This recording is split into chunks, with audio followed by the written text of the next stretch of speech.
guys, Peter again. Video 3 from our series Everything I Know Yet Still Need to Practice. We're going to look at the concepts of judgment.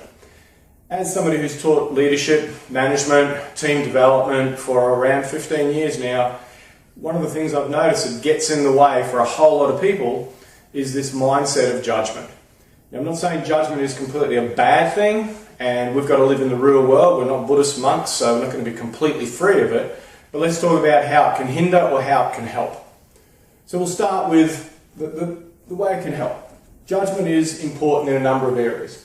Firstly, I see it being very useful when we're in danger. Fight-flight response. We've got to judge our environments. So we've got to understand when we need to take action or when we need to leave something alone. We should be judging people's work output. Now, as a supervisor or a leader, we're not judging the person, we're judging their work output.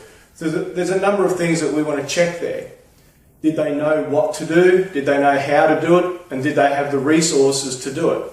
If we get yes on all three, then we look at the quality of their work output and we can make a judgment. If there's a no on any one of those threes, the what, the how, the resources, the issue lies back with us. The other area that we're going to be able to use judgment and apply it well is when we're analysing decisions about objects and things, plans and strategies. But if we use judgment too much with people, we're going to get a whole lot of other issues.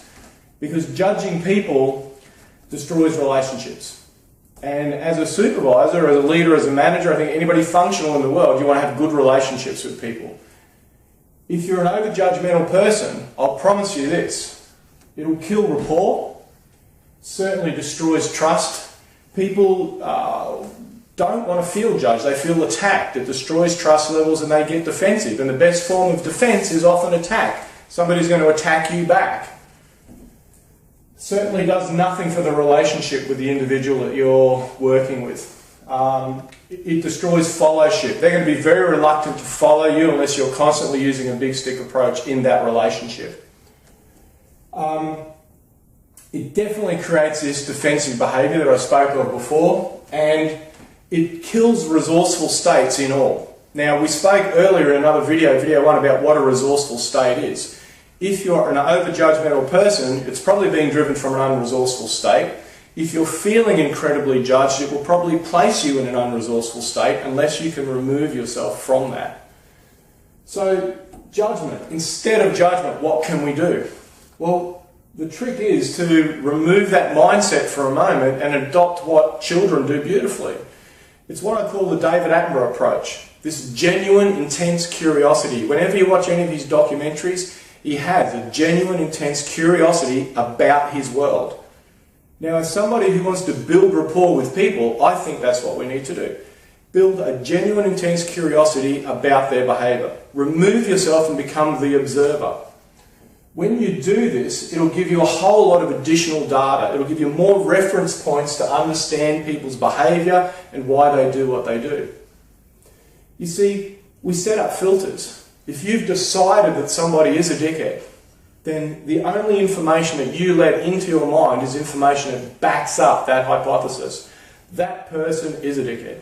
That's the only information you're going to let in. That person is an enemy. That's the only information you're going to let in. That person's difficult. Well, that's the only information you're going to let in that backs that up.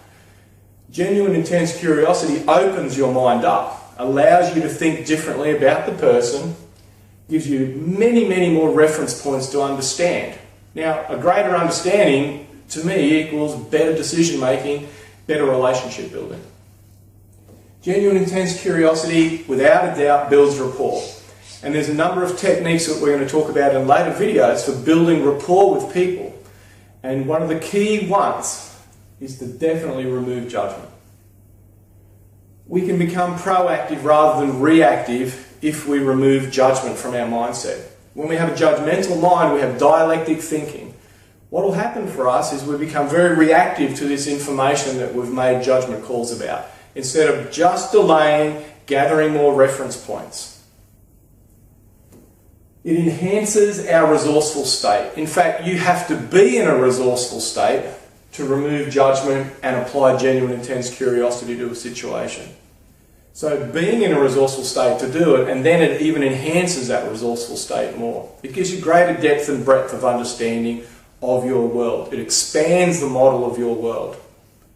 If you're somewhere in a house at the moment or your office, pick up a remote control and hold that remote control up to where you can see the buttons. On the other side, somebody looking at it from another angle can't see any buttons. So they'll argue there's no buttons on that device. You'll argue there is buttons.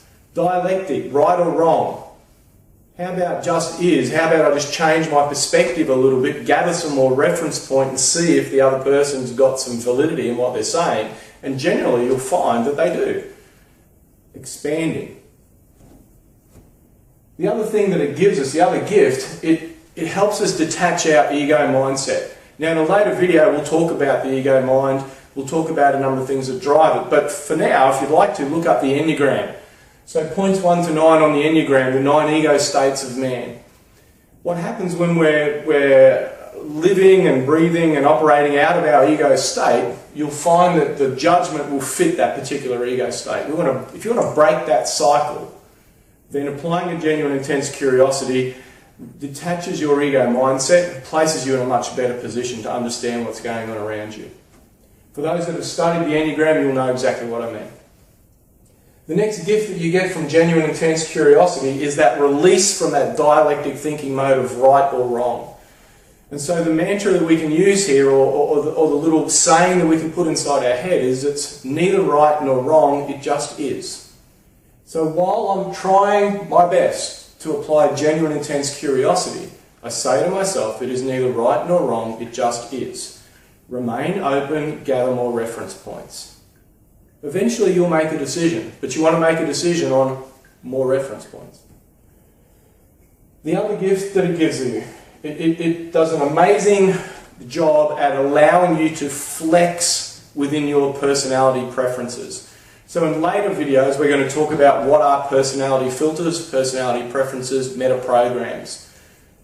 Ways that you behave in habitual fashion, and it allows you to flex out of those to a greater degree if you apply genuine intense curiosity to your thinking as opposed to judgment. Again, judgment is just going to drive you to that dialectic right or wrong, and you're going to go hardcore on your filters. Now, this is not easy to do. It's also not hard to do.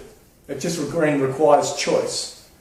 But remember, you don't go to the gym once and walk out in the best condition of your life. You have to return, you have to put in consistency and practice. So what I'm going to ask you to do is to practice this, to notice when you're in a judgment mindset and ask yourself, can I get down here and be more curious about this situation, this person? And just make an attempt for a number of days and just see what gifts it gives you. Thank you. See you on the next video.